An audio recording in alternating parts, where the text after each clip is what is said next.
Welcome to the 25, brought to you by Surrey County Cricket Club. My name is Jon Surtees. I am sat here at the Oval in early December with Mark Church, with Wisden Cricket Podcasts, Yaz Rana, with Surrey legend Kirstie White, and we will be taking you through, we're hitting the top 10, we'll be taking you through 10 to 6 in the list of the best 25 Surrey men's cricketers of the 21st century. There's going to be some interesting discussions to be had, and do let us know your thoughts on what the panel say at Surrey Cricket on virtually any social media network you choose to use. All right, the 25 episode number 4. We're now into the top 10. My name's Jon Surtees, Mark Church, Yaz Rana, Kirstie White alongside me. Let's get straight into it. Number 10, Gareth Batty.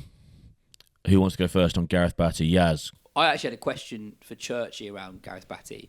If we presume that Alex Stewart is the most influential figure at the club over the last 25 years, is G Batty number 2? Yeah, without a shadow of a doubt. I think number 1 as a cricketer, brilliant off spinner, combative batter, combative bloke on the field, obviously. I think held this club together through a horrendous time. And I think without him here, it would have taken a lot longer to recover from the horrible things that happened in 2012. And I think now what you see is he's come in as a head coach. Remarkable, really, if you think that first season wins the championship, second season wins the championship, third season wins the championship, and he was very close to winning it again in his fourth season as head coach. So I think his influence around the club as well. I think, this is a bloke who they sort of, John said that if you cut Jay Dernbach, he'd bleed Surrey brown. I think it's exactly the same with Gareth, really, and I think Gareth sort of epitomises what this club is all about. But I think you've got to remember that time when Surrey lost Tom Maynard, and it was such a horrific time. Gareth almost put his own emotions to one side and worried about everybody else. And I honestly believe Surrey may not have got through that season without him. And then I think Rory Burns would give a nod to him in two directions. Number 1, setting him up to captain the side, because obviously Rory took over from Gareth, and with what they've achieved together as a head coach captain partnership. So 100%, and I think when Gareth does decide to hang up his head coaching boots, if that's the right description of it, I think round this place, I was stood in the long room actually earlier, and all the portraits there of Alec and Mickey and Martin Bicknell and Adam. I think there'll be a Gareth Batty portrait somewhere around this place. Yeah, as you talked in the first episode when we were talking about Zafar Ansari about your days as a boyhood Surrey fan in the stands watching through that era of really exciting sort of sold out T20 games. Put yourself back in the shoes of sort of young Yaz Rana. What did Gareth Batty look like to you? The way that he played those games. That must have been something. I really don't want to get on the wrong side of him, was probably my first thought. Yeah. But I think Church is right to mention his influence off the field since hanging up his boots, but you forget just how good a player he was, breaking back into that England side as he approached his 40th birthday. And yeah, as well, the way in which he oversaw a very difficult part of the club's history. And I spoke to him earlier this year and asked him, what are you most proud about as a Surrey man? And one of the first things he said was overseeing the development of so many players who've gone on to do really special things. And it's not a coincidence that he's been a part of so many players who've had brilliant careers. Yeah, and just shout out to that first over in a T20 game that he'd bowl on about 45 seconds flat, and then they'd end up 4 for none at the end of the first over. Suddenly they've only got 5 overs of power play left because Batty's sprinted to square leg to field of his own bowling to try and get the over done in less than a minute. Absolutely amazing. I used to love that over. Number 9 on our list. Interesting selection from the people that put this list together at number 9, but I think you could make and we are about to make, I think, a very strong argument for number 9, Ian Ward. Kirstie, what do you think? Ian Ward, obviously one of the great broadcasters now, face of Sky Cricket, but a seriously underrated cricketer. Well, yeah, so he had 5,738 runs at an average of 40.4. So, if you're averaging 40, you're well within your right of sitting in the top 10, in my opinion, here for Surrey. So, yeah. 5,000 runs, decent sample size as well. So yeah, big sample size. Sorry, I was just going to say that initially, when I was first sent this list, he was one of the names who I thought, it feels a bit high at number 9 when just focusing on the 21st century. But then looking at what he achieved in 2002 in particular, so it was a title-winning year for Surrey. He scored 1,700 runs and scored 700s and 750s on top of that.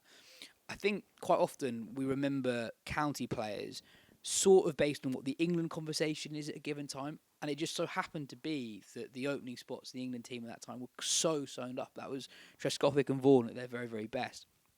But he had one of the, we're talking about Morkel in a previous episode, his season in 2018. But Ward in 02 is similarly as vital in a title-winning year. Yeah, I think you talk to any player from that era, and there are so many great names around that team, the early noughties, late 90s, then early noughties team. There are so many great names around that team.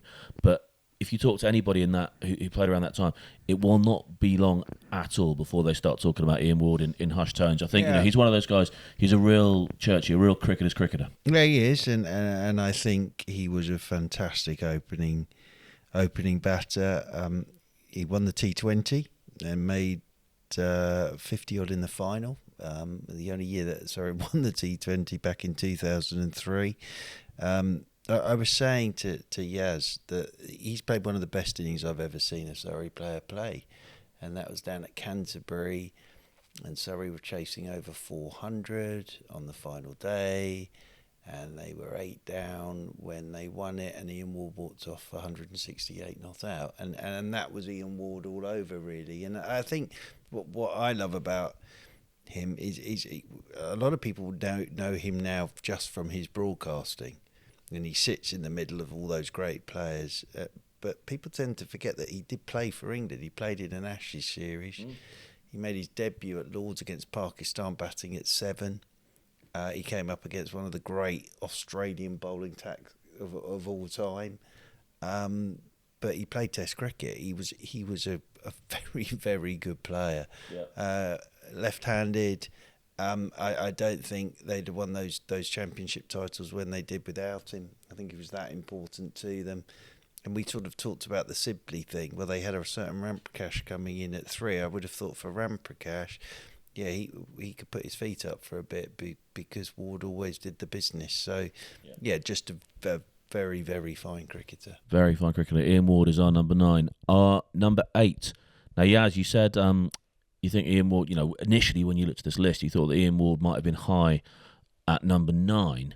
Here's someone who I think when we say this, people will think, whoa, that's low. At number 8, Adam Hollioake.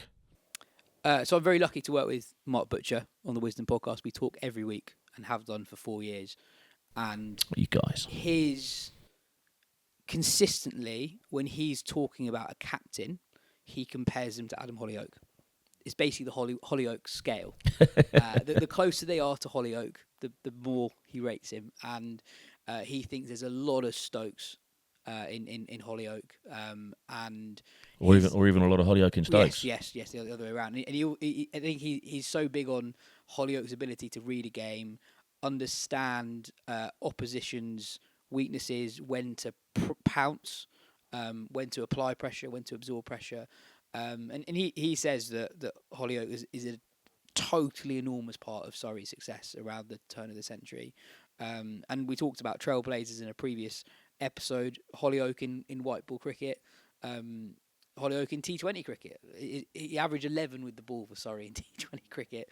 Again, doing stuff towards the back end of an innings that other players weren't really doing at the time. So I'm a little bit surprised he's as low as 8, but I suppose he's one of those whose career straddles the turn of the century. Yeah, I think that's part of it. Churchy, I don't know if you were there in person or not, but you would have obviously talked about this a lot. I want to take you to Hove. You were there July 17th, 2002. You talked. We talked about Dom Sibley's 300. We talked about KP's 355.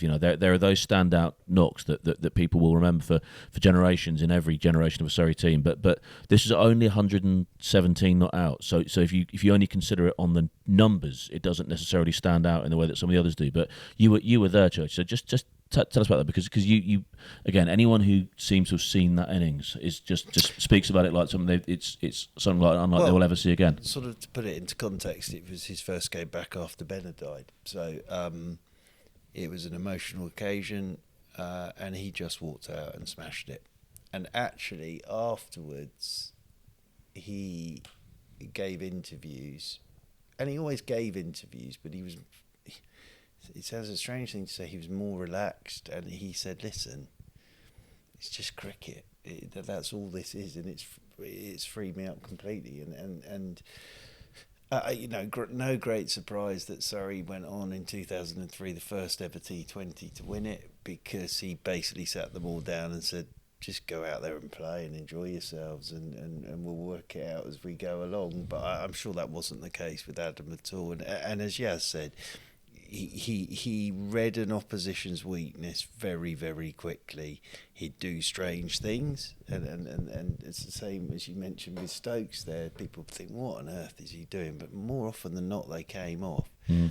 He could change a game with the bat. He could change a game with the ball as well. Hell of a fielder. Yeah, he was combative, in your face, in the right way. And yeah, I'm sure there are people that think that Adam should be higher up that list, and you have to remember that this is this century, and his career at that point it was sort of coming to its end, but the influence he's had on this place, and I think he was ahead of his time.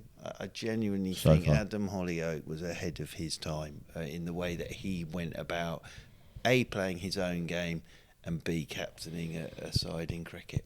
There's a certain phrase I think that will always be associated with Adam Hollioake, which is pretty well espoused by our number 7 on this list. And I'm going to come to you first on this one, on Kirstie, because our number 7 is someone who we're now lucky enough to call a colleague in the on the Surrey YouTube channel, covering the Surrey domestic cricket now for free on the YouTube channel. And the phrase that Adam is so often espoused is the Surrey strut. And the Surrey strut is both for good and bad. It's a phrase that people have hung around the necks of Surrey for a long time, and it does. It's got that alliteration. It does follow the club around. But yeah, number 7, Ali Brown. I mean, the Surrey strut is something I think that Ali Brown potentially did a fair amount to get someone to come up with that phrase in the first place. But I mean, yeah, the numbers you talked about, the incredible numbers. Kirstie, like what talk to us a little bit about Ali Brown. Yeah, so just shy of 15,000 first class runs. So first class runs. Yeah, obviously. And he's. I think that one iconic innings of his, that 268 in 2002 against Glamorgan. But he was a legend of the game with the white ball, but he played all formats, and again was just a pioneer in terms of actually what he's done for the game. I don't think there was ever a bowling attack that enjoyed bowling against Ali Brown. It would be one of the most celebrated wickets of an innings. Obviously a top order batsman always will be, but if you take the scalp of Ali Brown, job done for the day. You've earned a good pat on the back from your captain. So yeah, and I think he kind of carved the way in terms of white ball cricket and how to go about your business. And he could grind runs out, but he was also there just accumulating constantly across seasons. Yeah, we talked about guys like Will Jackson and Jamie Smith and Ollie Pope and modern players, the way they can take the game away from people. Ali Brown was again, we've also talked about people who are ahead of their time. Ali Brown was doing that before it became cool. Also, the only player to ever score 10,000 list day runs for Surrey. 10,358 list day runs. You never know. So you far, never know. you never know. I mean, looking at this list, there's no one who's close, and I don't think we play. I don't know. People should talk about it more, really. How little 50-over cricket that the top players play these days. I don't know. That's something that seems to have gone under the radar recently. You're right. He's basically the godfather of the Surrey power play biffer. He struck at 156 in T20 cricket, and he played his last game for Surrey 17 years ago. That is like someone now striking at 200, maybe even more. That's so far ahead of what scoring rates were at the time. And yeah, brilliant player across formats. Should have played way, way, way more for England. And a delight to work with on the Surrey live stream as well. Yeah, and he never looked difficult either. He just made it look so easy. Batting was just his area; it was his zone. Like there was no ground that he couldn't bat at. Churchy, we talked about some of the huge numbers about other innings, but yeah, 268 is a number. If you remember at Surrey, you're going to have a drink in the Ali Brown 268 bar. It's a number that everyone at Surrey has tattooed on their soul, don't they? Yeah, and the 176 in Surrey's world record.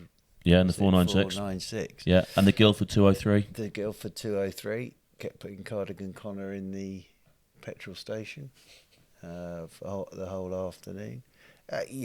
Scored 100 in terms of championship cricket. Has scored 100 against every other county. There aren't many that have done that.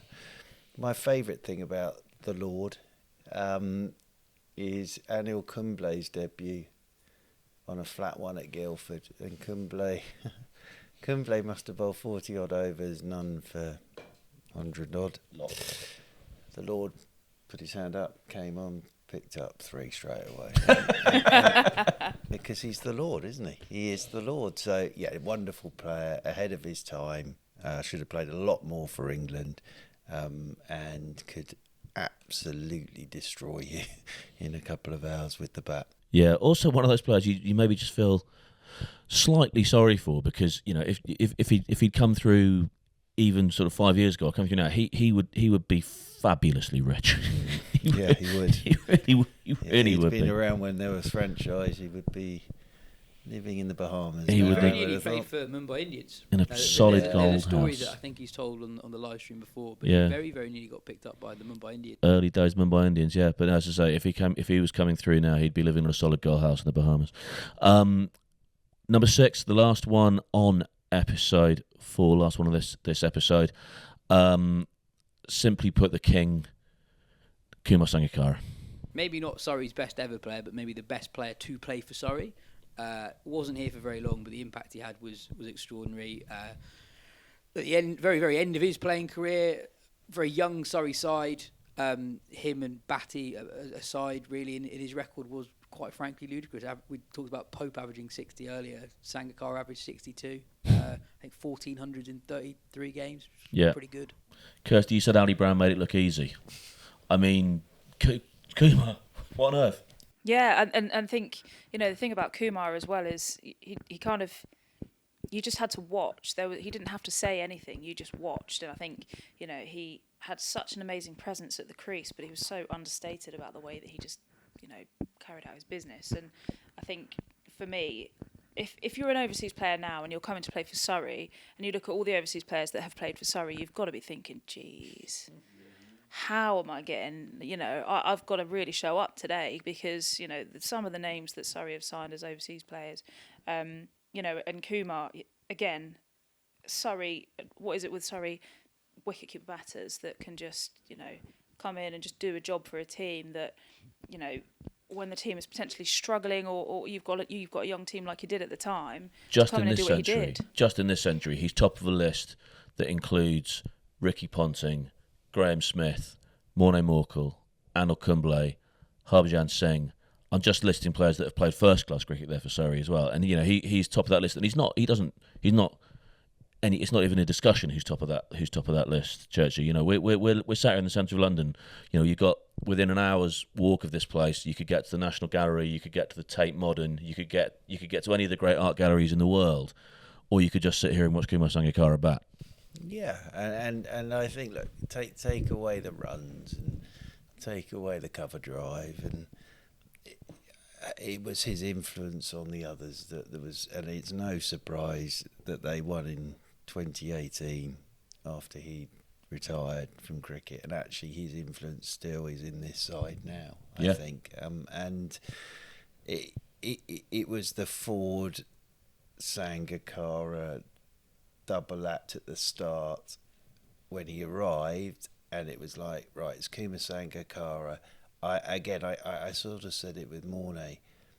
I'm not sure Kumar would have done it for anybody else. I think it was for G Ford and A Stewart.